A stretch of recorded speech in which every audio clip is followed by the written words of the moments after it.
Buenas, estamos aquí con Clara Ramas San Miguel en este setting espectacular con los libros de un amigo, Hegel, de Hegel, como quiera uno llamarlo, con Jorge, Guillermo, Federico.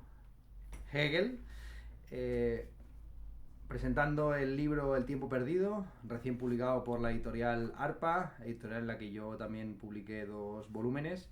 De hecho, me ha resultado muy grato ver que en los otros títulos vinculados al libro de Clara se encuentra Memorias y libros del 15M, con la sorpresa de que en la solapa aparezca mi nombre completo, incluido mi segundo apellido, el apellido materno. Ah, Pues Clara Ramas, yo sé que uno de sus grandes caballos de batalla, uno de los temas que ella más ha peleado y que en esta ocasión ha perdido, como el tiempo, como tantas cosas que se pierden, es el San Miguel, es el santo que acompañaba. Es gracioso porque ARPA debe tener algún tipo de tráfico de apellidos. A mí me ha puesto el Córdoba, pese a que no aparece en la portada de mi libro, y sin embargo a Emilio Santiago Muiño le ha quitado el suyo, quedándose en un nombre con dos con dos números. de pila. Sí. Bueno, háblanos un poco, la primera pregunta es ¿qué ha pasado con el santo? Bueno, gracias Ernesto y encantada de estar charlando contigo otra vez en tu canal, es un gusto siempre. Me encanta que me hagas esta pregunta porque la verdad que estoy bastante atribulada con este asunto porque veo que se está imponiendo de una manera como súper hegemónica pues el modelo un poco anglosajón de utilizar solo un apellido, ¿no? Creo que ya lo sufrimos además también en el mundo académico, que todas las bases de datos no saben indexar los apellidos españoles cuando usamos los dos, y creo que se está imponiendo esto, entonces no lo sé, o sea, de hecho en las primeras pruebas, en las pruebas que yo corregí, fuera ponía Clara Ramas, pero dentro ponía Clara Ramas San Miguel y dije, bueno, se quedará así, pero al final, no sé, lo han dejado así. A mí me gustaría que se me reconociera con esa referencia al arcángel. Entonces, no Claro. sé, incluso he valorado empezar a utilizar mi segundo apellido y poner R. San Miguel, pero ya no sé si estoy en disposición de tener una identidad múltiple, entonces no sé qué decir. Claro. El subtítulo del libro, El tiempo perdido, es Contra la Edad Dorada, una crítica del fantasma de la melancolía en política y filosofía. Esta edad dorada que tú pones con mayúscula es casi el adversario fundamental de tu propuesta filosófica y literaria. Hablemos un poco sobre este pensamiento Alicia que convierte al pasado, al futuro y en ocasiones también al presente en el mejor de los mundos posibles y que busca implementar política, éticamente, este sueño de un tiempo recuperado, de una sociedad reconciliada, donde todos los conflictos se han resuelto. ¿En qué medida tú tienes una apreciación, en fin, ponderada hacia la cuestión de la utopía en el presente? Es decir, vale, es obvio que la melancolía, la nostalgia o el tecnoutopismo pues son males políticos y sociológicos a combatir, cosa que tú has dedicado todo el libro a demostrar una y otra vez.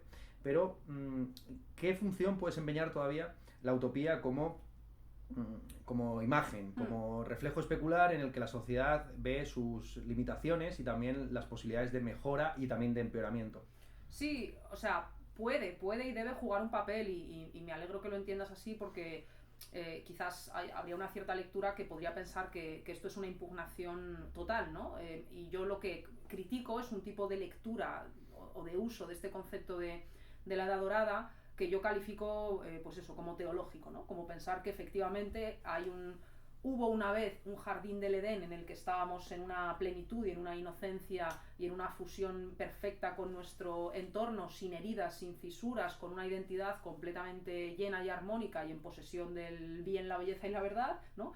Que después caímos en una suerte de pecado original o caída y que ahora estamos en la caída, que es algo que por otra parte, como dice nuestro amigo Kant en esa cita que pongo, pues lleva pensando la humanidad desde la más antigua de las poesías, dice Kant, que es la religión, ¿no? O sea, toda la humanidad ha pensado siempre que estuvimos antes en un tiempo de los antepasados que fue mejor, ¿no? Y esa idea entonces, digo, de que el único proyecto político para el futuro o incluso para el presente es replicar esa edad de oro uterina, ¿no? Es decir, que nuestras almas sean salvadas y que la reconciliación final exista.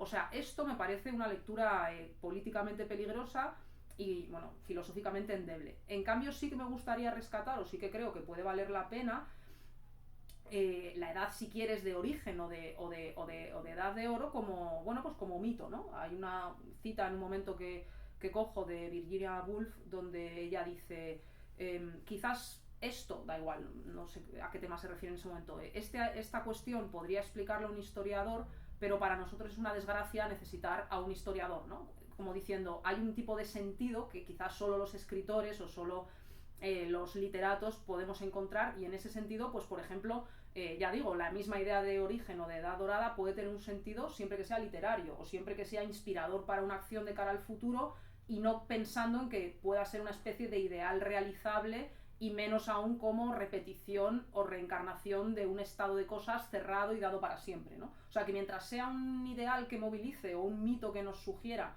estéticamente otros lugares o espectros de cosas que pudieron ser y no han sido, creo que ese uso sí que es enriquecedor. Uh-huh.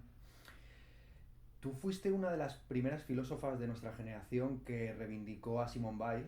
Casi podría decir que tú la seguías cuando estaba en un garaje. Y sin embargo, en este libro regresa sobre la influencia que ha tenido Simone Weil en el ambiente intelectual contemporáneo. Tenemos delante, no lo podemos mostrar, es casi incunable el debate entre Liria y Fuentes, moderado por Callejo en la Universidad Complutense de Madrid, en torno a otro autor, Chesterton, que también ha tenido bastante también le seguíamos como en la Complutense cuando estaba en un garaje, sí. Efectivamente. Entonces, háblanos un poco también de cómo estos dos autores han salido del garaje y se han convertido en autores mainstream. ¿Cuáles consideras que han sido las aportaciones más positivas y negativas del chestertonianismo y del weilismo, o weilismo, como queramos pronunciarlo? Hay gente incluso que dice weilismo en el presente. No, está muy bien como que conectes a las dos figuras, porque no lo había pensado en una conexión tan clara, pero creo que la hay. Además, en este sentido que tú dices, ¿no? Como que hubo un momento en el que utilizamos quizás o recuperamos esas dos figuras como una instancia crítica o considerando que encerraban un diagnóstico agudo de algunas paradojas del capitalismo o que podían funcionar como una contrafigura de todo aquello que el capital arrasa y no deja crecer a su paso. Pero es cierto que en estas últimas década o 2 décadas, más bien, en lugar de utilizarse para eso, o sea, aunque a veces sí que sigue apelándose a una pantalla de este tipo, al hecho de encontramos en Chesterton un verdadero anticapitalismo o encontramos en algunas ideas de Bale una resistencia al mundo moderno, creo que esto ha devenido más bien en una lectura ya netamente reaccionaria, ¿no? Y digo además reaccionaria y ni siquiera conservadora, luego podemos discutir por qué, ¿no? Y en ese sentido recupero una cita muy divertida de Houellebecq, que tampoco creo que se le pueda acusar de ser un woke, ¿no? Precisamente. Y él se ríe bastante. Slept. Más que un woke. Es más, es un dreamer. Es un dreamer, ¿no? Un dreamer por la grandeza de Francia, ¿no? Y esta cita, que yo no la recordaba, y fue Antonio Sánchez el que me la recordó, como pongo en el libro, en Su misión, ya un libro que tiene 10 años de antigüedad, hay un momento en el que los hermanos musulmanes que en ese momento han tomado Francia, el libro nos hace ver cómo en realidad su propuesta de una economía política distribucionista y relaciones comunitarias fuertes tiene mucho que ver o está muy impregnada de unas ideas muy similares a las de Chesterton, ¿no? Y hay un momento en el que Houellebecq comenta, bueno, estas ideas, efectivamente, aquí el lado cristiano y el lado musulmán se dan la mano y desde luego no son muy enemigas de Bruselas, ¿no? O sea, no son tan anticapitalistas como nos quieren hacer ver, y en todo caso son más amigas de imanes y sacerdotes, ¿no? Entonces, creo que ahora seguimos viendo un poco ese tipo de operación, ¿no? De intentar plantar estos discursos con la excusa de propugnar un supuesto anticapitalismo, pero en realidad creo que eso es una pantalla para una agenda, bueno, reaccionaria en temas morales, de valores religiosos, familiares y demás, ¿no? Y creo que Houellebecq eso pues lo vio hace 10 años y que es algo a tener en cuenta. Y con Bale Bale, ¿no? Veo un poco un peligro parecido. Efectivamente, cuando yo empecé como a hablar de ella en algunas cosas, no se hablaba tanto, pero ahora es casi un lugar común. La cita del arraigo es la necesidad más esencial y fundamental del alma humana, ¿no? La más desconocida también. Y yo sí que veo, y de esto no, quizás en el libro no acabé de entrar tanto como hubiera querido, y esto es delicado, a ver, ya me van a cancelar, ya, en plan, minuto por 10 criticar a Bale, claro. me van a cancelar por... O sea, más como que un montón de amigas, sobre todo amigas, ¿no? Cuando ya hablas de Bale, y yo, bueno, pero creo que no va a ser como te esperas, ¿no? Porque, bueno, esto hay que andar, es difícil de decir, ¿no? Pero sí creo en ciertas corrientes, a lo mejor del feminismo actual, o ciertas ideas de lo que debe ser la literatura, o cómo deben escribir, o qué deben leer las mujeres.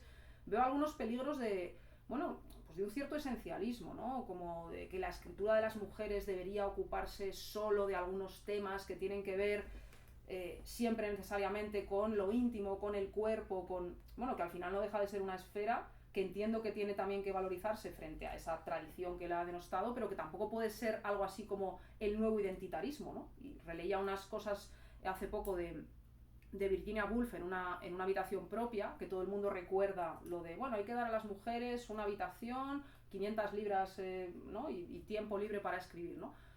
Pero ella también en ese texto, que quizás no se recuerda tanto, hace como una advertencia brutal al final del libro sobre cómo está emergiendo un nuevo tipo de prosa viril, ¿no? Dice una orgía de virilidad, una prosa masculina, ¿no? Como muy fogosa, y ella teme por, este libro está escrito en 1928, ella teme por el advenimiento del poema fascista, ¿no? Como un estilo de virilidad masculina tóxica, ¿no?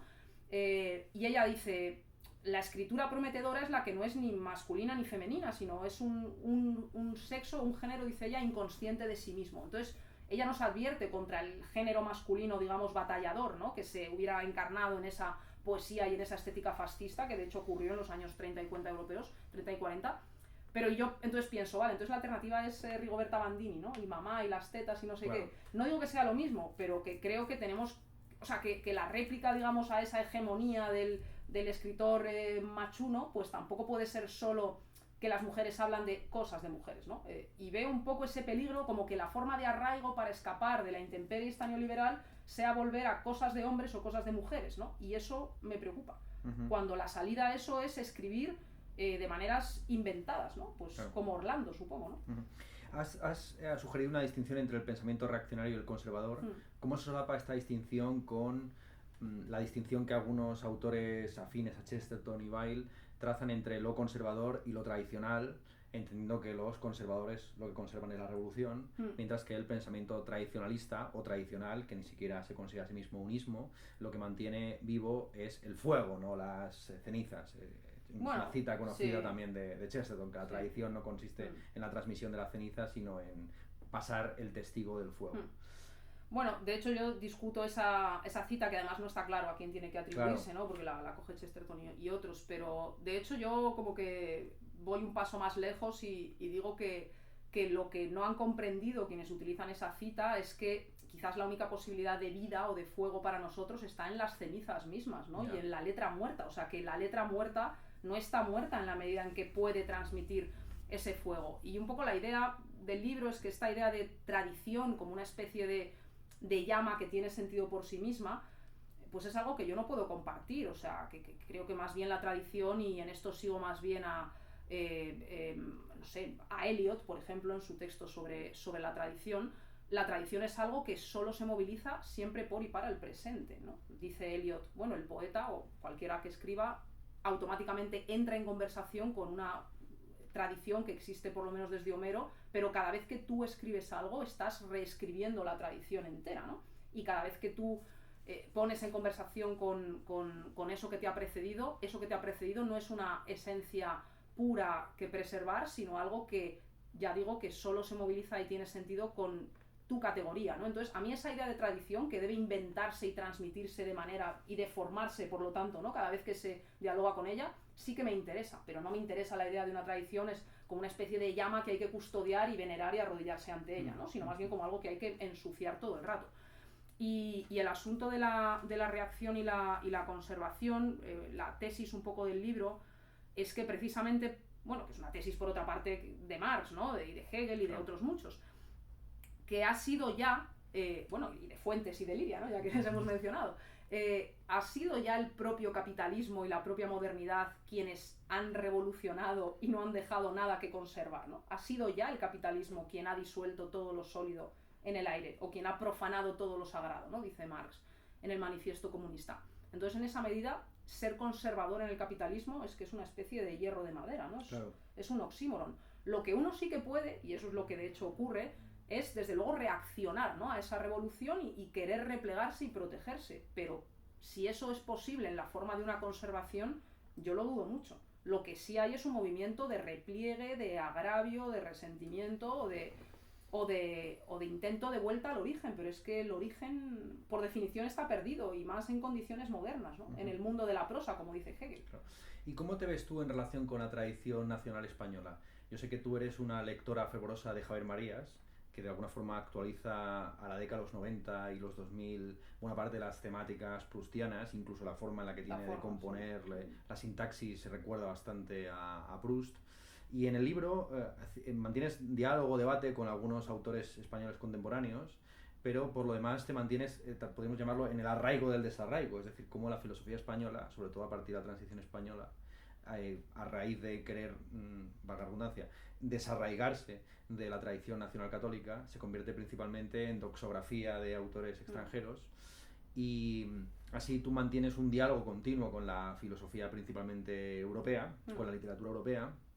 En fin, ¿cómo te ves también en el contexto de la tradición literaria de esta ciudad, de la ciudad de Madrid, y de la propia universidad en la que te encuentras, donde ya hemos citado a Fernández Liria y a Fuentes? En fin, ¿cómo te ves en este contexto, también tu trabajo y esta obra, que es una de las primeras obras que publicas, donde no estás comentando a otro autor, haciéndole un prólogo, planteando tu tesis doctoral, sino que, digamos, ya estás haciendo una teoría propia con materiales siempre de otros autores y con referencias muy claras, dando cuenta de las fuentes, pero, digamos, proponiendo una teoría propia.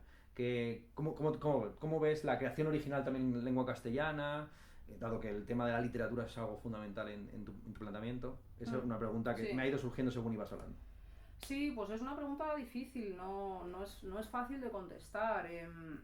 O sea, desde luego todo ese volcado a la tradición europea para mí ha sido posible en la universidad española. O sea, creo que sí que hay una labor importante, no solo doxográfica, sino de custodiar, por retomar esas palabras, lo que está vivo en esa tradición. O sea, eso sí que es un legado que yo he recibido de la universidad y de los profesores españoles. Y a mí sí me gustaría, y es algo además que tú y yo hemos hablado más veces, que hubiera, bueno, un sentido generacional, ¿no?, por el cual los que nos hemos dedicado a la filosofía, o que estamos o estáis en un camino intermedio también entre la filosofía y la literatura, pudiéramos desplegar este tipo de conversaciones generacionales. Y yo creo que sí que está empezando de una manera muy clara, ¿no? Y creo que tú, por ejemplo, lo estás haciendo también, intentar encontrar además un lenguaje propio que tampoco es estrictamente el del purismo académico, que por otra parte, pues por desgracia, a veces últimamente se confunde con más bien el purismo de la burocracia, ¿no? Y claro,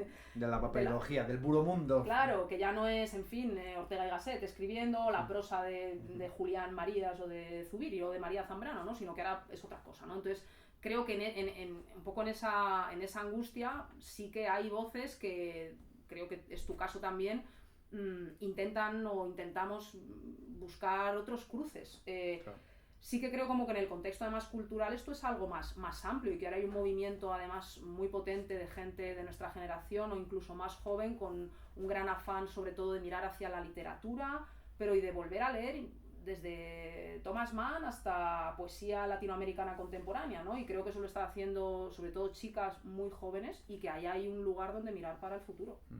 En este libro haces un gran uso de terminología psicoanalítica. La presencia de Freud y de Kristeva es continua a lo largo del libro, también por la temática de la melancolía que tanto se presta a ser abordada psicoanalíticamente. ¿Qué conexiones y desconexiones puedes percibir entre estos dos grandes titanes de la filosofía y la sospecha, que son Marx, a quien dedicaste tu tesis doctoral y a quien has traducido y comentado? De hecho, estuvimos prácticamente por estas mismas fechas el año pasado, ojalá sea un ritual que se repita anualmente, presentando tu libro, la traducción El solsticio. El solsticio. Castro, Córdoba, Rama, San Miguel, Córdoba, San Miguel. El solsticio, Córdoba, San Miguel. Efectivamente.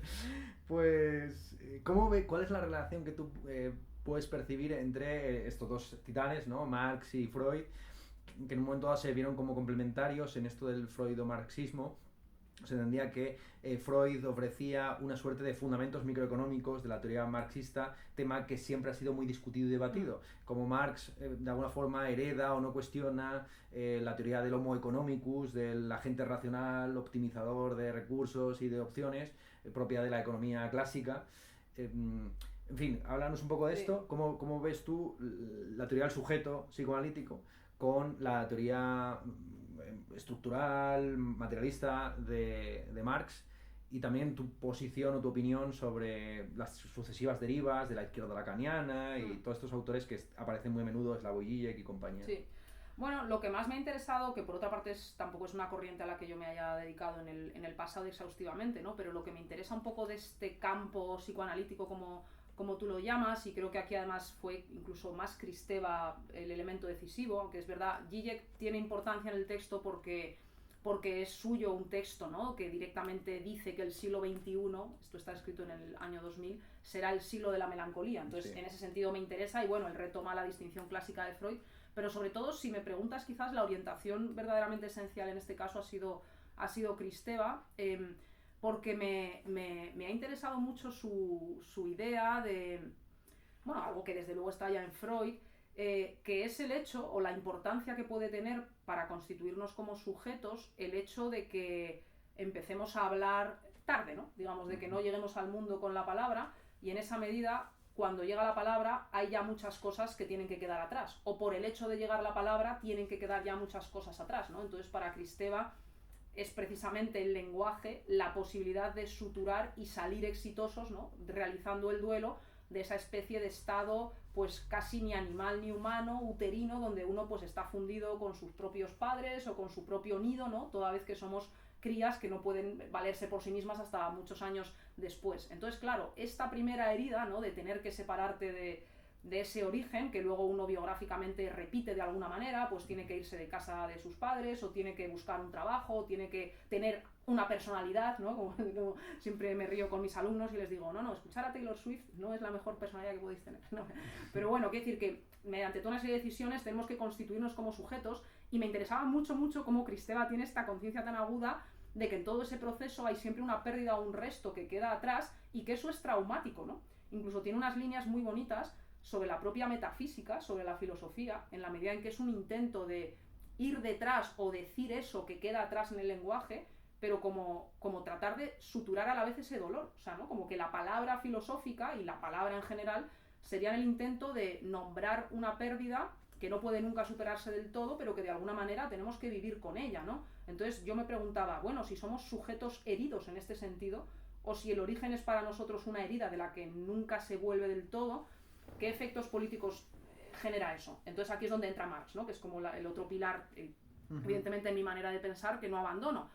Y lo que tomo de Marx es un poco lo que he tomado siempre, que es hasta qué punto los procesos de modernización, ¿no? Y de creación de sociedad en parámetros capitalistas acrecientan o imposibilitan este retorno, ¿no? Que de alguna manera ya el propio camino de la democracia o ya el propio camino de Occidente consiste en inaugurar, ¿no? Porque precisamente Occidente es la tierra de la falta de certezas o de la falta de fundamento, o de construir dialógicamente un fundamento que no se deja apresar ya ni teológicamente ni tradicionalmente.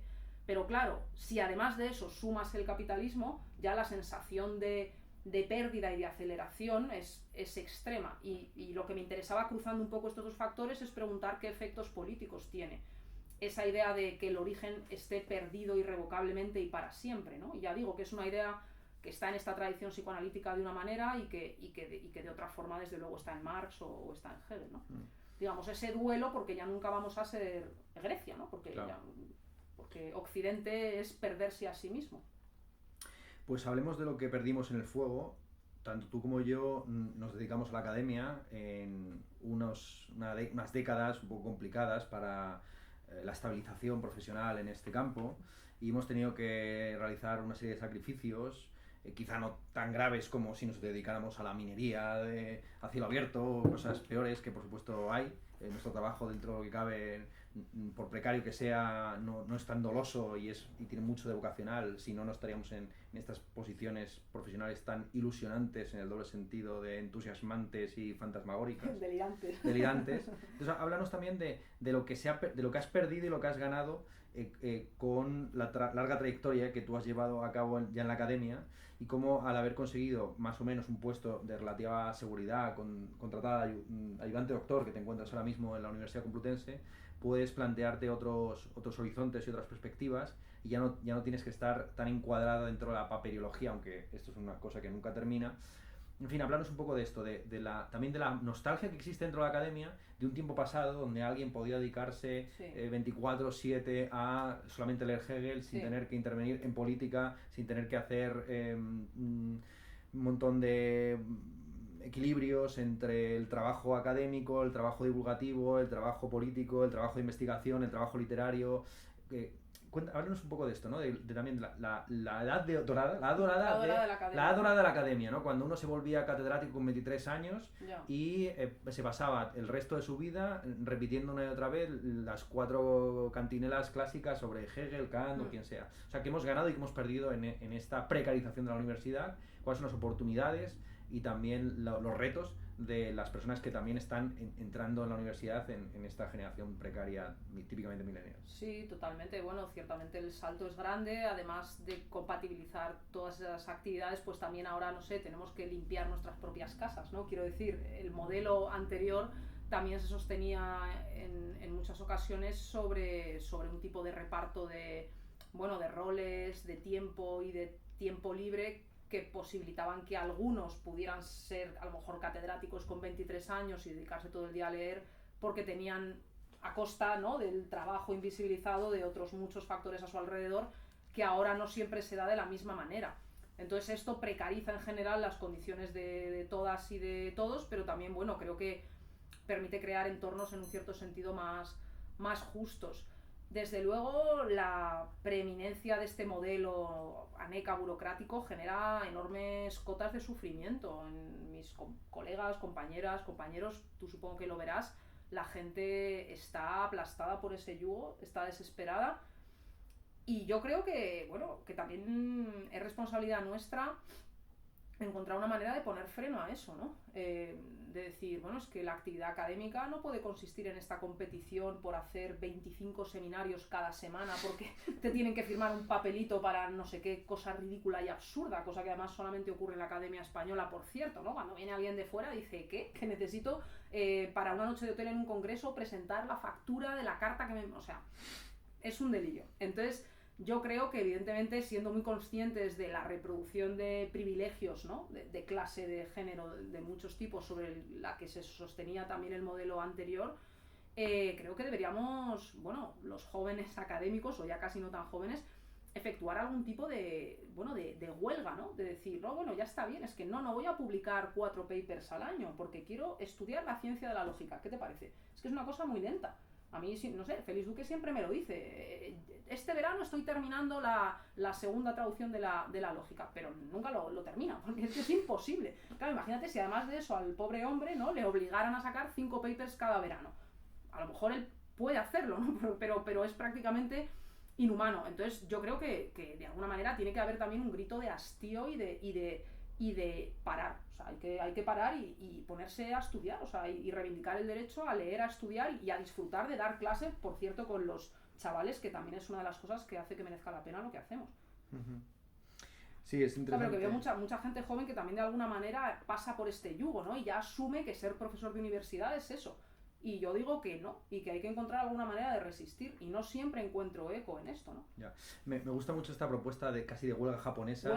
Sí. De parar para trabajar de verdad, sí, para exacto. dejar de hacer la apariencia del trabajo, que es el paper, la indexación, la burocracia que demuestra fenomenológicamente que se está haciendo algo, para verdaderamente hacerlo, en vez de estar de trotamundos de la ceca a la meca, asistiendo a congresos en los que se repiten las mismas ideas y nadie escucha nada porque todo el mundo quiere el papelito nada más. Pues efectivamente dedicar el tiempo a los textos que merece la pena, aunque no hay una rentabilidad académica institucional inmediata. Bueno, y que también se penaliza mucho de repente si uno, no sé, si obsesiona, bueno, tú eso quizás lo has visto, ¿no?, porque tú tienes un saber enciclopédico, pero no sé, en tu caso, yo tengo la sensación de que también se penaliza cuando uno no se encasilla absolutamente en una línea totalmente cerrada en la que siempre te piden hablar de los mismos temas y como quieras ampliar un poco tu espectro, claro, no es fácil en según qué lo casos. tenía apuntado porque este es un libro que puede decepcionar a ¿Seguro? algún lector tuyo Sí. que esté acostumbrado a que Clara Ramas igual a Marx. Forma-valor. Claro, forma-valor, efectivamente. Dialéctica de la forma-valor, bueno, pues... Efectivamente, y es un libro que por lo que hemos dicho, ¿no? Que tiene un gran componente psicoanalítico en el que movilizas a muchos autores que yo no sé si habías trabajado tanto en otros textos, pero que también eso enriquece tu pensamiento y no te encasilla ni te encuadra simplemente en una marioneta del gran barbudo del siglo XIX. Sí, bueno, claro, porque pues por aquí porque me he obsesionado con Proust los últimos 2 años, pero claro, ¿qué hago? ¿Un paper de Proust? Pues no puedo, porque no soy una académica especializada bajo lo que hoy se entiende cómo dedicarte a tal tema y porque además pues no me acreditarían para no sé qué paso, ¿no? Pero creo que sí que debe haber la libertad de poder profundizar o dejarse apasionar por otras cosas, ¿no? O ponerse a estudiar los sonetos de Shakespeare un verano, ¿no? Que es lo que yo aspiro a hacer este verano, si se puede, ¿no? Y además eso perfectamente entroncaría con el solsticio San Miguel Córdoba del año pasado, porque si algo comprobamos es que Marx, el primer autor que citaba Exacto. en el 18 Brumario, era a Shakespeare precisamente. Entonces yo veo perfectamente una coherencia fácilmente justificable ante Aneca en un sexenio marxiano heterodoxo, marxiano-shakespeariano. Sí, luego se puede. Efectivamente. Pues hablemos, ahora que hemos hablado de huelgas, de paros, en un sentido un poco metafórico o no tan estrictamente político-sociológico, hablemos de la repolitización de la universidad al calor del genocidio en Gaza y las movilizaciones que se han producido en Estados Unidos, pero poco a poco también parece que en nuestras universidades los estudiantes se van movilizando. Es un tema muy debatido y muy discutido desde mayo 68, el compromiso de esta ciencia Bert Frey, ¿no? O sea, supuestamente libre de valores, pero en el fondo comprometida con el status quo tecnocientífico de la gran ciencia que en el fondo pues aporta sus pequeños granitos al armamento, al desarrollo tecnológico de ciertos países en detrimento de otros. Entonces, en fin, ¿cómo ves esta repolitización? ¿Qué piensas de esta repolitización que parece estar cuajándose en este mes tan clásico para las acciones políticas que es mayo, ¿no? Mayo 68, el 15M, etcétera? Dado que también la universidad ha sido vamos a decirlo, una figura zaguera en los movimientos políticos de la última década. No sé si desde el 15M, incluso un poco antes, desde las movilizaciones de Bolonia, la universidad digamos que no ha estado a la vanguardia ni del movimiento feminista ni del movimiento ecologista, sino que se ha ido sumando a esos movimientos, digamos que en fin, este asunto. Si crees que la universidad tiene sentido que esté tan politizada como la critican en Estados Unidos, como una especie de gran catedral del pensamiento políticamente correcto, ¿qué opinas también eso de la pluralidad ideológica dentro de los campuses?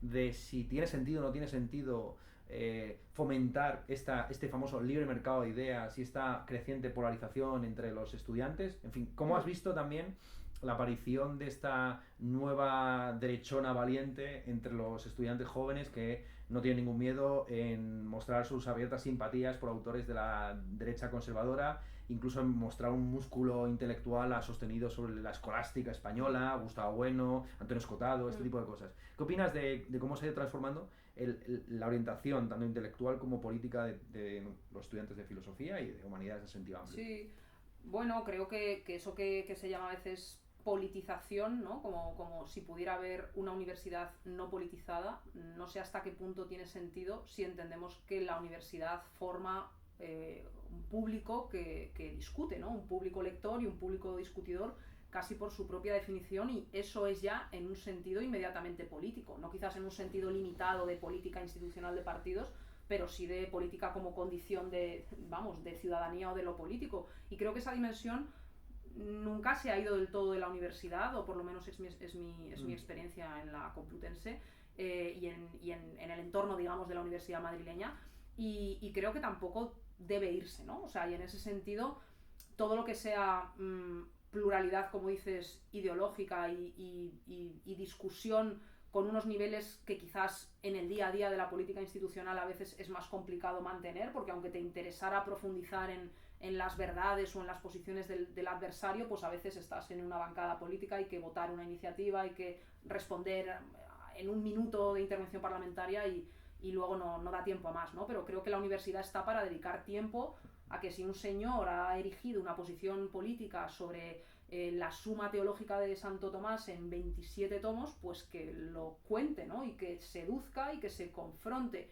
Y a mí me parece, no sé, súper interesante, igual que otros hemos dado la turra haciendo seminarios del Capital, claro, pues que otros lean a Alain de Benoit o a quien quieran, o que seguramente es de las lecturas más inteligentes de Gramsci, ¿no? Aunque no sea de nuestro campo, sino de otro. Entonces, o sea, a mí eso me parece perfecto, creo que se da, y creo que es que además es bueno que se dé, ¿no? Y que ahí tenemos realmente un sitio sin cortapisas y por lo menos, bueno, no sé, yo creo que todas las facultades de filosofía seguramente, no sé de humanidades, pero de filosofía son famosas por querellas ya seculares entre posiciones muy conservadoras, muy tradicionalistas, muy progresistas, revolucionarias, comunistas, leninistas, escolásticas, o sea que realmente uno tiene ahí una ensalada maravillosa, ¿no? de debates y creo que eso es lo mejor que puede pasar en la universidad.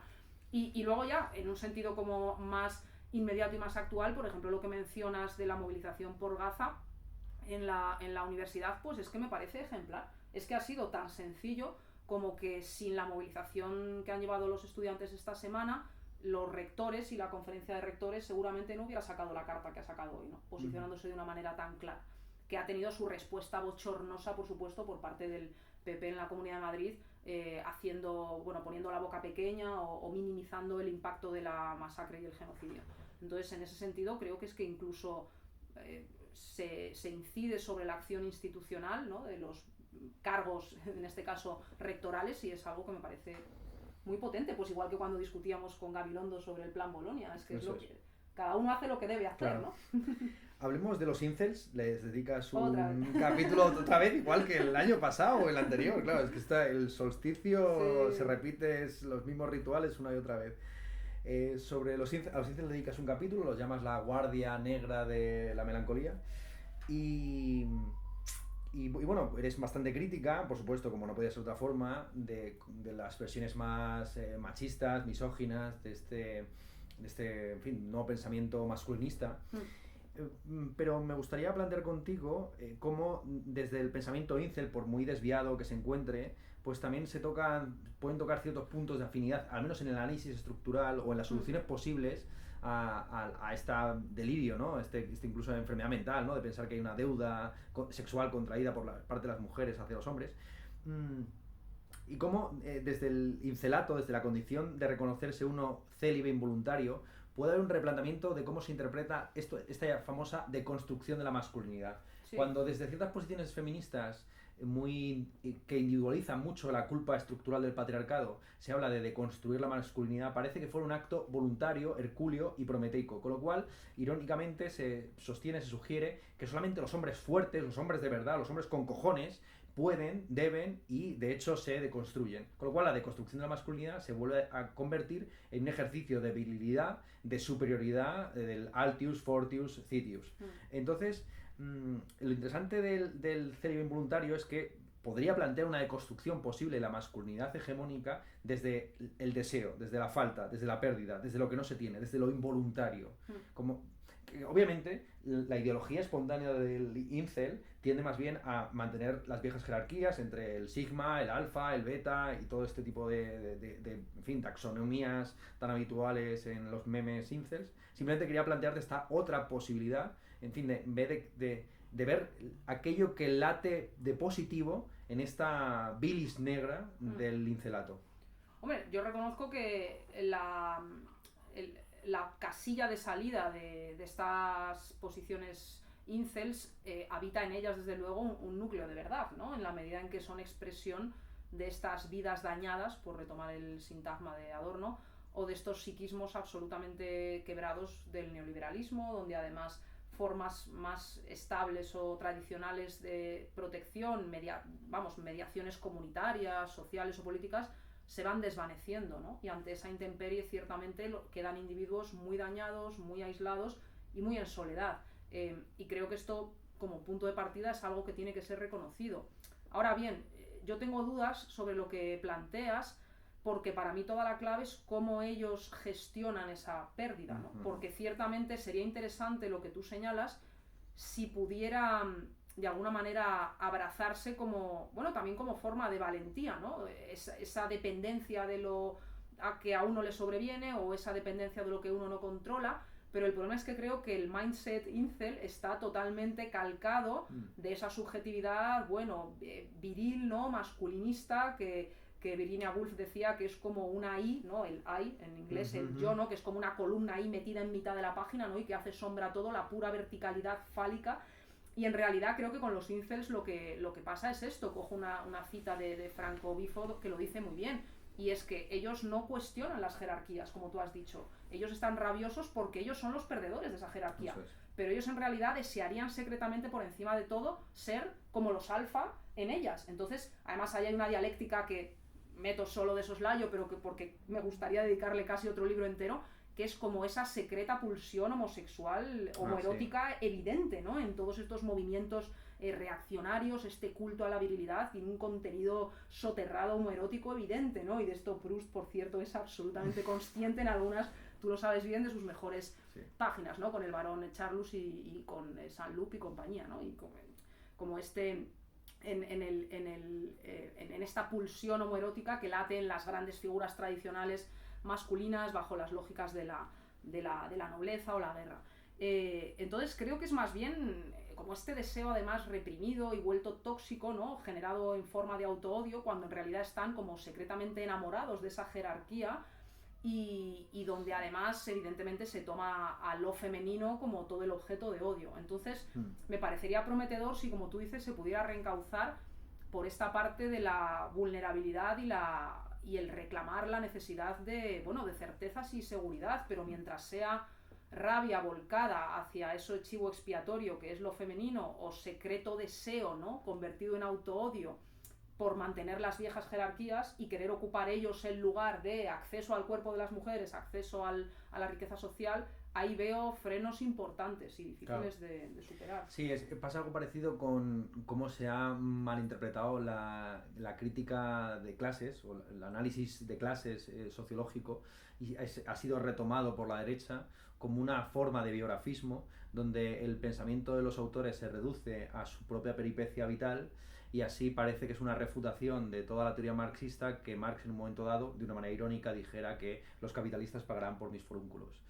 Justamente ayer estaba en una mesa redonda hablando sobre el tema de los intelectuales y salió a colación el libro de Paul Johnson, donde hace un repaso de todos los intelectuales y convierte muchas de las virtudes tradicionales de los intelectuales, el arrojo, la valentía, en lo contrario, en vicios, en narcisismo, egolatría y demás. Y algo parecido sucede con el tema de efectivamente, como tú has señalado, de la carga homoerótica o homofílica en el campo de las nuevas masculinidades patriarcales, donde efectivamente se toma como referencia de todo, salvo lo sexual, a los hombres, lo que en el fondo no hace sino confirmar la vieja tesis de Levi-Strauss y luego comentada por Gail Rubin, de que en la base del patriarcado hay una secreta afinidad homofílica o homosexual donde los hombres se desean entre sí y utilizan a las mujeres siempre como objeto, como mediador, moneda de intercambio. Bueno, Rita Segato ha actualizado eso de otra manera, ¿no? Bueno, yo es que eso lo comparto, vamos, de pe a pa, de manera absoluta, y creo que es como la verdad imposible de revelar, ¿no? Que este orden patriarcal viejo y nuevo tiene como fundamento, pero que nunca puede revelarse a sí misma. Si ves a algunos de estos tuiteros como de la alt-right, esta loquísima, yo creo que algunos están cerca de admitir esto, ¿no? Y de reconocer que realmente odian a las mujeres y que para eso mejor, bueno, pues el viejo modelo griego, ¿no? Al fin y al cabo. O sea, que sí que hay algunos que creo que por lo menos tienen lucidez respecto de su posición. Hablemos de la naturaleza como fetiche, tema que tratas bastante extensamente, con algunos guiños a los debates en España sobre el volver al campo, la España vaciada, las tradwives y todo este tipo de asuntos. Como, en fin, obrero de un sistema filosófico que se llama a sí mismo naturalismo genérico, pues hay que protestar, obviamente. Este concepto de naturaleza fijo y fetichista, efectivamente, que sitúa en un pasado remoto, casi en el topos Uranos, en las tablas de Linneo, pues cómo era la realidad antes de que la jodieran el neoliberalismo, el capitalismo, el feudalismo, incluso la peste negra, porque ahora hay algunos autores de la historia económica española que decían que España iba muy bien hasta que llegó la peste negra y desde entonces hasta ahora pues no nos hemos podido recuperar. Total, que hablemos un poco de este tema de si es posible plantear otro concepto de la naturaleza. Porque tu libro es un libro, como ya hemos dicho, sostenido principalmente sobre teoría marxista y teoría psicoanalítica, dos escuelas que han sufrido la acusación a lo largo del siglo XX de pseudocientíficas, criptocientíficas, paracientíficas. Ya nos planteas también tú cómo ves la relación entre filosofía y ciencia, si la filosofía puede ser una ciencia o tiene que estar informada científicamente, o debe hacer una crítica de la ciencia bajo la forma de la epistemología o de la gnoseología o también de la sociología de la ciencia. En fin, ¿qué opinión tienes tú acerca de la relación entre ese conocimiento positivo constructor del mundo, que es la ciencia y la técnica, y lo que nosotros hacemos, que es un saber aparentemente tradicional, pero que siempre ha estado vinculado con esa pulsión del saber absoluto, de la matemática, de la física, etcétera? Entonces, si tiene sentido un concepto de la naturaleza, sentido amplio, es decir, si en el fondo se puede hacer incluso una crítica sociológica, se puede hacer una teoría crítica, sin apelar a algún tipo de naturaleza, de esencia humana que ha sido ya dañada por el proceso capitalista, aunque esa naturaleza sea la espontaneidad de Heráclito, la naturaleza de Spinoza, en fin. Puede haber conceptos de naturaleza más o menos estáticos, más o menos dinámicos. La cuestión es si el concepto de naturaleza es metafísico y prescindible o puede ser elaborado por una ontología crítica del presente. Estaba buscando una cita que pongo aquí encima. Es que están las notas al final y esto es un poco problema porque no se pueden ir leyendo según vas leyendo. Aquí está, esta es la que quería. Quiero decir que no puedes leer las notas a pie de página, ¿no? Uh-huh. Entonces, a mí me gusta esta cita de Derrida que recoge Butler, ¿no? Por ponernos ya un poco más... la 65, ¿no? Por dar algunas también migas, ¿no? A nuestro propio gremio. Y dice Derrida lo siguiente: no hay ninguna naturaleza, solo existen los efectos de la naturaleza, la desnaturalización o la naturalización, ¿no? Entonces esto me gusta bastante en la medida en que recupera una idea de naturaleza, pero como proceso que produce resultados, ¿no? Si quieres decirlo así. Entonces, claro que proyectamos siempre una idea de lo natural, pero creo que eso solo tiene sentido como resultado de un proceso que tiene lugar bajo otras coordenadas. O sea, que por supuesto que existe siempre, pero como residuo de otra cosa que se piensa con categorías que ya no son los de la naturaleza, ¿no? O sea, quiero decir que la ficción, o sea, que la naturaleza, creo que es siempre un tipo de ficción o de postulado excretado desde un lugar que no es ya natural, ¿no? Y esto Marx lo dice así, de una manera muy elegante. Dice, desde el momento en que hay sociedad moderna y capital, el elemento que lo irradia todo, digamos, y que define todo el resto de cosas, es el elemento histórico, social, espiritual, si quieres decirlo, ¿no? En sentido hegeliano. Y lo natural, en ese sentido, no existe, sino es como un producto de ese campo. Entonces, claro que existe la naturaleza, pero como resultado de un proceso que es ya político, es ya espiritual, es ya histórico, ¿no? Y desde ahí creo que tiene sentido también comprender el papel de esa naturaleza como origen, ¿no? Como origen proyectado que no existe por sí solo, sino solo como proyección de una herida que es la nuestra aquí y ahora en el presente. Entonces ese es el concepto de naturaleza que a mí me interesa, que al final supongo que es un concepto bastante hegeliano en ese sentido, ¿no? Yeah. Pues... No digo que sea el único, pero, claro, pero creo que políticamente desde luego es el que explica por qué sirve como refugio, ¿no? Yo voy como desentrañando como una serie de, lo decía hoy así esta mañana, como una serie de murallas, ¿no? En las que se va atrincherando el melancólico. Digamos, la propia idea de la Edad Dorada es una muralla, pero si le derribas esa muralla todavía tiene otra, que es la idea de la naturaleza, ¿no? Como bueno, aunque nunca haya existido, hay un orden en las cosas, ¿no? Y la biología nos dice cuál es ese orden, ¿no? Y las mujeres sirven para esto porque tienen un útero, y los hombres sirven para esto porque tienen más músculos y testosterona. O sea, digamos, claro, es como otra trinchera desde la que definir las cosas son así, solo pueden ser así, siempre tienen que ser así, ¿no? Claro. Yo decía como que el género incluso, ¿no? La idea de género sexual me refiero, es como la última trinchera identitaria, ¿no? En estos avatares. Pero esta idea de naturaleza como un origen que decreta, además, y legisla sobre cómo deben ser las cosas, creo que es lo que hoy genera efectos políticos, ¿no? Y cuando se dice, de nuevo, pues hay una familia que es la natural y otra que es la aberrante, o hay un género que es el natural y otro que es el abominable, ¿no? Esta idea de lo puro, ¿no? Lo natural y lo degenerado, lo monstruoso, lo abominable. O sea, creo que sigue funcionando esta categoría. ¿Y la relación ciencia-filosofía? Sí, bueno, yo ahí soy bastante clásica, heideggeriana, supongo, no sé. O sea, creo que la filosofía elabora o se pregunta por condiciones o presupuestos con los que la ciencia luego opera y produce resultados, ¿no? O sea, pero que la ciencia, digamos, produce saber considerado verdadero, pero la filosofía trata de indagar cómo se construye esa idea de aquello que vale como lo verdadero, ¿no? O sea, que yo tengo como esa idea y por eso no es... es un saber, el de la filosofía, que tiene en cuenta desde luego esos resultados, pero creo que no en cuanto a su contenido, ¿no? O sea, creo que a la filosofía, y creo que aquí además no estaremos de acuerdo, a la filosofía no le interesa el contenido, los resultados, digamos, las tesis que aparecen en los libros de física o de historia, ¿no? Pero sí que le interesa la forma en que se producen esos contenidos o los presupuestos que llevan a decir o a pronunciar esto es verdadero aquí, ¿no? Bajo qué parámetros, ¿no? Con qué condiciones de posibilidad, ¿no? Quizás es un marco un poco kantiano, pero yo lo veo así. ¿Y la acusación de pseudociencia, marxismo, psicoanálisis?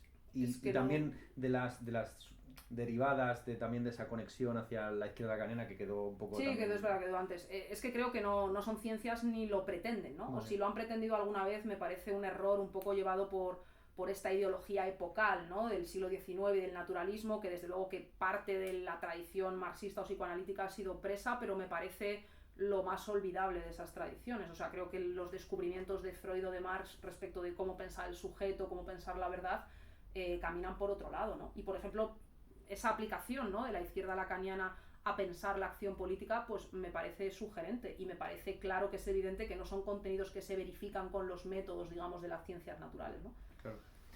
No sé si preguntarte por el Luis Bonaparte sobre el Luis Bonaparte del presente. El año pasado Luis Bonaparte no había hecho unos gestos tan políticamente espectaculares como en las últimas semanas, pero supongo que estarás muy aburrida de que te pregunten y ya tendrás presentaciones y actos en los que se hablará, supongo, de esta figura evanescente, de este significante vacío que ha llenado la política española.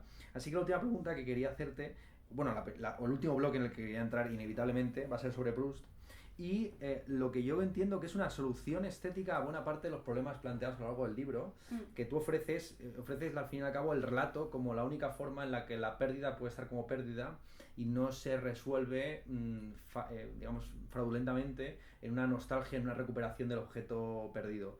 Entonces, la pregunta que te quería hacer es ¿cuándo vas a dar el salto? ¿Cuándo vas a dedicarte tú misma al relato? Es decir, has dicho que no se puede escribir un paper sobre Proust. ¿Hasta qué punto se puede escribir un ensayo sobre Proust cuando el propio Proust pide y demanda, en fin, por su forma de escritura y lo mucho que te contagia a veces con el estilo? Es muy singular porque es un libro escrito sobre Proust, sin embargo, con un estilo muy comedido. Así mantienes, incluso comparado con algunos textos tuyos, me ha sorprendido mucho porque es un libro con, no sé si se debe al proceso de corrección de la editorial o a una vocación más, no sé si llamarla divulgativa o de llegar a un público más amplio. No entiendo, no sé muy bien cuál ha sido la estrategia o las razones de esta depuración estilística, donde has tendido a un estilo ático. Al tratar... hacia el final se va volviendo sí, poco a poco se va alargando ahí, sí, poco a poco. Entonces hablamos un poco de esto también, ¿no? De cómo ha habido una contaminación estilística y también una cierta resistencia a los excesos sintácticos proustianos en la escritura del libro, y hasta qué punto tú entiendes que la labor de la filosofía también es una labor que tiene que ver con la narración, con sobre todo la importancia que se le da a la historia, a la filosofía, como una forma de estructurar un relato, donde tampoco queremos regresar a ser nosotros ahora Kant. Eso es muy interesante, porque la mayor parte de los filósofos contemporáneos no pretenden recuperar ese objeto perdido de ser el gran filósofo que especula metafísicamente, ¿no? Es interesante porque se puede decir que nuestra aceptación de la triste y humilde labor de historiadores, filólogos, intérpretes y comentaristas de nuestro tiempo con las herramientas del pasado, digamos que es un ejercicio también que parte de la conciencia narrativa y literaria que tenemos de ese pasado que no podemos recuperar. Sí, bueno, quizás el filósofo ahí ha mantenido una conciencia más humilde o ha permeado en él esta conciencia, ¿no? De hasta qué punto lo que hace en la medida en que es relato, pues ya no puede buscar un objeto, digamos, de manera precrítica. En mi caso, creo que como dices, el propio estilo sí que va contaminándose por su objeto según se avanza en el libro. De hecho, por eso los periodistas solo me preguntan de los primeros capítulos. Nadie me pregunta Claro, qué es significa complicado. la reminiscencia en Proust, ¿no? En las entrevistas. Eh, no sé, quizás estoy templando, no sé, aceros nuevos o estoy buscando herramientas o materiales para, no sé cómo acabaré escribiendo de aquí a 5 años o a 10 años. Mm, lo que me parecía interesante en todo caso es, es cómo buscar o cómo algunas intuiciones de lo que significa para Proust escribir creo que podían tener un interés además inmediatamente político para nosotros, ¿no? Y por eso he intentado escribir este libro. No sé con cuánto éxito, ya digo, cuánta gente llegará a encontrar sugerente, ¿no? Las apelaciones de Proust, pero a mí me parecía que valía la pena escuchar a la persona, ¿no? Que brillantemente en el siglo XX se ha dedicado a tirarse 3.000 páginas preguntándose qué significa eso de recobrar lo que se ha perdido, ¿no? Y por qué es solo el tiempo lo que se recobra y no se recobran otras cosas. ¿Por qué no se recobra Francia? ¿O por qué no se recobra la aristocracia? ¿O por qué no se recobra la posesión de la mujer o del hombre amado, ¿no? O sea, entonces por eso digo, ¿qué pasa? Que estos nuevos melancólicos son más listos que Proust y le van a enmendar a Proust el título de la obra, que lo que se recobra no debería ser el tiempo sino un objeto. Bueno, pues no, vamos a tomarnos en serio, digamos, claro, la apuesta proustiana de qué significa que lo único que podemos recuperar para sanar nuestras heridas de alguna manera es el tiempo, ¿no? Y la única cura para eso además es el lenguaje, ¿no? Recuperando un poco la frase wagneriana esta del Parsifal de la herida solo la cerrará la lanza que la abrió, ¿no? Digamos, es el lenguaje lo que nos separó de nuestra animalidad, pues solo el lenguaje nos curará de alguna manera, ¿no? Y siempre no del todo, además definitiva. Entonces, esta idea de una cura mediante el lenguaje y de que además salimos nosotros transformados por eso que hacemos por el lenguaje o por eso que Proust hace con nosotros, que me parece una idea también bastante contemporánea. Cito un texto de Hilary Leichter muy bonito sobre eso, sobre cómo leer no es recibir pasivamente un contenido, sino que el lector pone activamente aquello a lo que la obra le está conminando, ¿no? Hay una cita de Proust que dice Beethoven produjo el público de los cuartetos de Beethoven, no existían antes, ¿no? Porque el arte transformó la sensibilidad y la receptividad del público que lo recibía. Entonces yo creo que estas ideas tienen un interés también político, pero si me preguntas, creo que a mí misma en parte me irán contaminando quizás cada vez más, ¿no? No sé cómo seguir escribiendo, pero sí he notado que el libro empezó como muy analítico, ¿no? De, bueno, pues voy a coger lo de Mark Fisher, lo de Jameson, lo de Marx, y he acabado, pues sobre todo las conclusiones, ¿no? Que son como 5 páginas lapidarias, ¿no? Con un estilo de frase y de párrafo que desde luego creo que se ha visto contaminado por la absorción de los materiales, ¿no? Quizá sería interesante profundizar en esto de recuperar el tiempo, porque dicho así puede sonar como afín a estas técnicas de control, de eficiencia del tiempo, de gestión parece, lo único que se puede recuperar es el tiempo. Parece que estamos abogando por levantarnos a las 5 de la mañana, darnos la famosa ducha fría y hacer los 500 burpees para estar energizados y tener el tiempo a nuestra disposición, cuando lo que precisamente muestra Proust en una teoría del tiempo muy afín a lo que se está debatiendo en esos contextos. Se está escribiendo por esa época ya los libros de Martin Heidegger, ha escrito Bergson de manera célebre, es el texto fundamental, el asunto de la experiencia cualitativa del tiempo y también de cómo las experiencias estéticas son indisponibles, que por mucho que estemos viviendo en el mejor de los mundos posibles, y evidentemente él está retratando la alta aristocracia, lo que muestra es cómo estos aristócratas que parece que han realizado su vida en el fondo son unos fracasados, son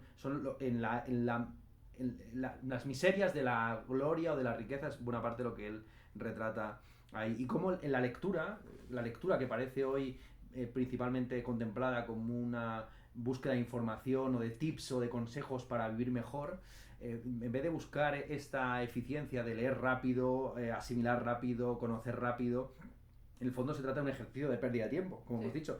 Proust no podría haberlo dicho más breve. Y es la experiencia precisamente de perder el tiempo junto con Proust y darte cuenta efectivamente de cómo la obra se ha ido constituyendo dentro de ti y cómo el Proust ha transformado y no empieza siendo la misma persona que termina siendo cuando has escrito, cuando has leído, cuando has coescrito el libro, claro. coescrito el libro, efectivamente. Eso lo dice Proust, ¿no? Dice, mi obra es una tarea para el lector, no solo para mí mismo, ¿no? De descifrarse a sí mismo, y tiene una frase que quizás es de mis 2 o 3 citas preferidas si tuviera que elegir de los 7 volúmenes, esa en la que dice que por eso el arte es la escuela más austera de la vida y el verdadero juicio final.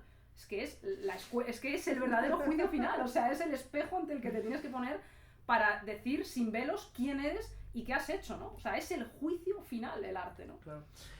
Luego, otro tema interesante es contextualizar también a Proust en su tiempo, porque Proust es una figura políticamente ambigua que se presenta en su primera colección de relatos con un prólogo de Mogat, el fundador de Action France, y está muy vinculado en un cierto contexto a la derecha francesa monárquica, bueno, por supuesto, por sus afinidades con la aristocracia del momento. Y luego, sin embargo, efectivamente, en el tránsito de la Primera Guerra Mundial, hace este viraje de la escritura del libro, se encierra en su famosa sala llena de corcho, y digamos que ofrece una alternativa a este intento de recuperar un pasado ya absurdo y patético como era la posibilidad de una monarquía en el siglo XX francés. Entonces, háblanos también un poco de cómo sitúas y contextualizas tú a un autor que, ya digo, que lo que surge en el humus de un triunfo objetivo de la derecha antisemita en Francia, muy parecido al que podría haber en ciertos contextos contemporáneos, es decir, la polarización política, el ambiente ideológico del presente, se ha dicho muchas veces, se parece mucho al de la República de Weimar, pero tiene muchos parecidos también con la Tercera República Francesa, una Tercera República corrupta, que tiene una serie de escritores pues como Céline, que están proponiendo las ideas más disparatadas y delirantes de sus bagatelas para una masacre. En fin, cómo es un tema que obviamente que no abordas porque no es un libro sobre Proust el tuyo, pero me gustaría que nos hablas un poco también de cómo ves tú los paralelismos estos y te parecen también muy arriesgados entre los 20 del siglo XXI y los 20 del 20, sobre todo el francés y el alemán, que es el más conocido. Sí, además yo siempre he tenido esta idea que discuto mucho con nuestro amigo Ismael Crespo, ¿no? De dónde termina el siglo XIX, ¿no? Y como que claro, de alguna manera, si es verdad, como dice Hobsbawm, pues que el largo siglo XIX dura mucho más allá de 1899, ¿no? Entonces, creo que este momento, ¿no? Que tampoco sabría situar si es el comienzo de la Primera Guerra Mundial o el momento de entreguerras o incluso la Segunda, ahí habría precisiones historiográficas que ya digo con Ismael, por ejemplo, siempre debatimos, pero sí que creo como que cualitativamente el tiempo en el que escribe Proust y el hecho de escribir y dar término a esta obra, que es el fin de un periplo, es como en sí mismo un gesto que tiene mucho de senectud, ¿no? De momento de vejez y también de momento de vejez en Europa. O sea, como que de alguna manera Europa contempla ya todo lo que ha podido dar de sí en un cierto sentido, ¿no?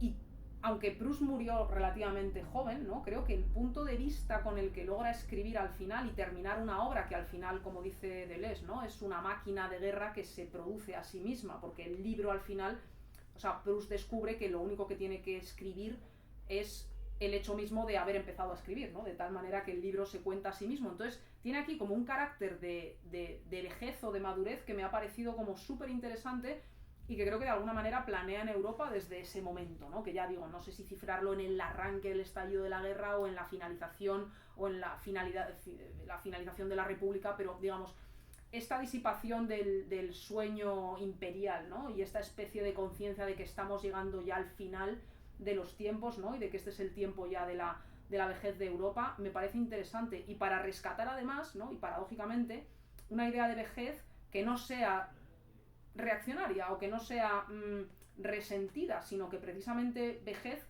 sea compasión o interés por las posibilidades latentes, ¿no? en el presente. Y ahí cito bastante también un texto de Marc Aullier que es muy bonito, ¿no? El tiempo sin edad se titula, donde él defiende la idea de vejez y dice, bueno, es que vejez es algo a reivindicar que se mira de manera ignorante, ¿no? Porque todos miramos a los viejos con el desprecio de, bueno, esos ya no tienen la vida que nosotros tenemos, ¿no? Y dice, bueno, la vejez es como lo exótico, ¿no? Es el otro mirado con la mirada ignorante, ¿no? Y orientalizado, exotizado, en lugar de verse desde el propio punto de vista que le gustaría tener. Y Marc Aullet cita ahí también unas memorias de Simone de Beauvoir, donde ella dice que todos sus libros han servido solo para una plegaria que le hizo su yo adolescente de no ser olvidada, ¿no? O sea, como que de alguna manera uno se tira toda la vida escribiendo hasta que es muy mayor para hacer justicia a esa adolescente que no quiere ser olvidada. Entonces, me parece muy bonita esta idea de Proust asmático, enfermo, encerrado, con los aviones por ahí de la guerra, metido en la habitación, pero de alguna manera siendo más joven que cuando cortejaba a las duquesas por ahí, ¿no? Y correteaba detrás de las niñas en los jardines de París. Entonces, esta idea como de una vejez en la que uno se retira a escribir, y entonces es ahí donde está más vivo que nunca y donde ama mejor y de una manera más compasiva, ¿no? Digo, al final, la teoría del amor en Proust no está en los celos que tiene Swann, ¿no? Como siempre, Martha Nussbaum tiene un texto interesante por otra parte, ¿no? Pero que dice, lo conoces, la idea de amor en Proust es una idea narcisista, infantil, basada en los celos, la posesión. Bueno, el mayor concepto de amor de Proust no es Swann y Odette, es la idea misma de escribir el tiempo perdido, ¿no? Esa es la idea de amor que hay en Proust, es no puedes poseer al objeto porque entonces lo destruyes. Entonces me parecía como bonito, ¿no? Coger este momento histórico que tiene afinidades con nosotros y tratar de sacar estas lecturas.